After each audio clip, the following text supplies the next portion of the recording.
ثانوية هوري في طوكيو بنتعرف على كابتن نادي الكيندو يوكينينما، واللي الكل كان بيناديها بيو.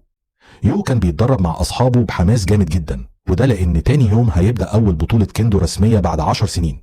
عشان كده قرر يفضل يتمرن لحد وقت متأخر، وبعد ما خلص راح وقف عند محطة الأتوبيس عشان يرجع بيته. بس فجأة حصل حاجة غريبة جدا. الحيوانات اللي حواليه بدأت تتصرف بشكل مريب، وكأن في حاجة مش طبيعية بتحصل. ضباب غريب بدأ يظهر ويغطي المكان كله حوالينه. وفجأة ومن غير أي إنذار ظهرت عربية قديمة، عربية ملكية بسرعة جنونية، وخبطته بشكل صادم جدا. اللي حصل بعد كده إنه اتنقل لعالم تاني، بس مش أي عالم إيسيكاي عادي، ده عالم الشخصيات بتاعة ديزني اتحولت فيه لشخصيات أنمي. أول ما يو بيفوق بيلاقي نفسه طالع من تابوت في مكان غريب شبه المسرح، قدامه مراية ضخمة. المفاجأة بقى في توابيت كتير جدا متعلقة حوالينه، وناس كتير لابسين عبايات سودة واقفين بيتفرجوا عليه بصدمة. وفجأة يظهر الساحر العظيم ومدير المدرسة ديرك روي، ويبدأ يشرح لو ايه اللي بيحصل، ويقول لو ان المكان ده هو أكاديمية السحر الأشهر والأقوى في العالم كله، اسمها نايت ريفن كوليدج، وكل الناس اللي لابسين عبايات سودة دول عملوا طقس سحري عشان يستدعوا ساحر عنده قوة رهيبة. والمفاجأة ان المراية السحرية قالت ان يو هو الشخص ده، وعشان كده العربية السحرية اللي فيها بوابة هي اللي راحت وجابته من عالمه. بس طبعا بطلنا مش فاهم اي حاجة خالص.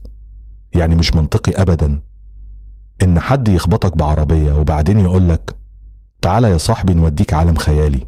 لكن الحقيقة كانت العكس تماما. هو اتخبط بالعربية ولقى نفسه هنا وخلاص. عشان كده قالهم لا اكيد في غلطة، انا اصلا معرفش استخدم سحر، وكمان عندي بطولة كيندو مهمة بكرة لازم امشي. الكلام ده صدم الكل. يعني ازاي المراية تستدعي واحد مش بيعرف سحر وفي أكاديمية سحر كمان، وفوق كل ده بيرفض فرصة زي دي؟ طبعا كلهم اعتبروا ده قلة احترام، وتعصبوا جدا منه. فجأة من الشباك يظهر قط بيتكلم واسمه جريم، وده مش بس بيتكلم، ده كمان النار بتطلع من ودانه، وقاعد يصرخ وعايز يدخل الأكاديمية بدل يو، وبيقول انه في يوم من الأيام هيبقى أسطورة. لكن الطلبة قعدوا يضحكوا عليه وقالوا له ايه ده، وحش عايز يدخل الأكاديمية، امشي يا عم. الكلام ده خلى القط يتعصب جدا، وقام مولع الدنيا حرفيا، وابتدى ينفخ نار في كل حتة. الطلبة دخلوا في حالة هلع، وكل واحد بيجري في اتجاه، والمدير بيصرخ حد يوقف القط ده فورا. وفي وسط كل ده بطلنا واقف مش فاهم حاجة خالص، فاكر ان ده حلم من دقيقتين، بس كان مستني الأتوبيس، ودلوقتي شايف قط بيطلع نار. بس لا، ده كله حقيقي. واحد من الطلبة اسمه ريدل روز هارتس كان متعصب جدا بسبب اللي حصل في الحفلة، فقرر يوقف القط بنفسه. لكن المشكلة ان القط نفخ عليه نار. في اللحظة دي يو قفز بسرعة وانقذه، لكن الحركة دي عصبت ريدل اكتر. يعني واحد غريب جه مش بس بوظ الحفلة، ده كمان وقعه على الارض.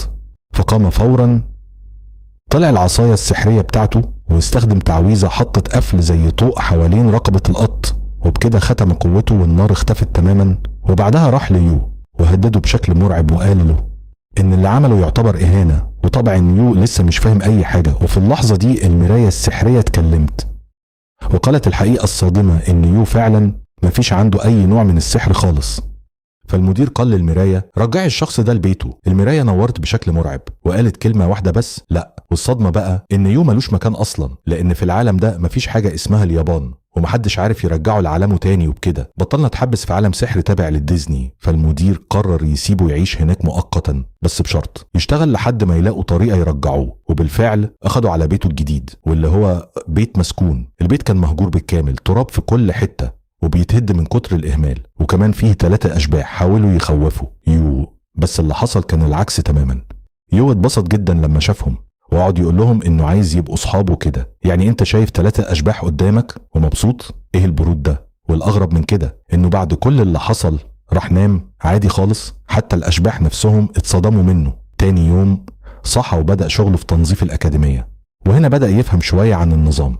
هناك الأكاديمية متقسمة لبيوت زي هاري بوتر، وكل طالب بيتوزع حسب قدراته السحرية، وكل بيت مستوحى من واحد من أعظم أشرار ديزني. أول بيت سافانا كلو، مستوحى من سكار من ذا لاين كينج، وده للطلاب اللي شبه البشر وعندهم مهارات في الرياضة والقتال. تاني بيت اوكتافينيل، مستوحى من أورسولا من ذا ليتل ميرميد، وده مليان ناس أذكياء جدا يعني النيردز بتوع الأكاديمية تالت بيت سكارابيا مستوحى من جعفر من ألادين، والطلاب هناك شاطرين في التنجيم والتوقعات. رابع بيت بوميفيور مستوحى من الملكة في سنو وايت اند ذا سيفن دورفز، وده بيركز على الجمال واللعنات، والطلبة فيه بيهتموا جدا بالمظاهر والطبقات الاجتماعية، يعني يقيموك من لبسك وماركتك. خامس بيت اجني هايد مستوحى من هاديس من هيركوليز، ودول شوية انطوائيين. عباقرة في التكنولوجيا والسحر التقني. سادس بيت داياسومنيا مستوحى من سليبينج بيوتي، ودول أقوى ناس في السحر. وآخر بيت هارتس لابيول مستوحى من ملكة القلوب في أليس إن وندرلاند، وده البيت اللي بينتمي له الشاب الأحمر العصبي اللي هدد يو، وهو نفسه رئيس البيت. وكمان في شخصيات زي ايس ترابولا وديوس سبيدز، ودي كانت أول شخصيات يو قابلها في أول يوم ليه.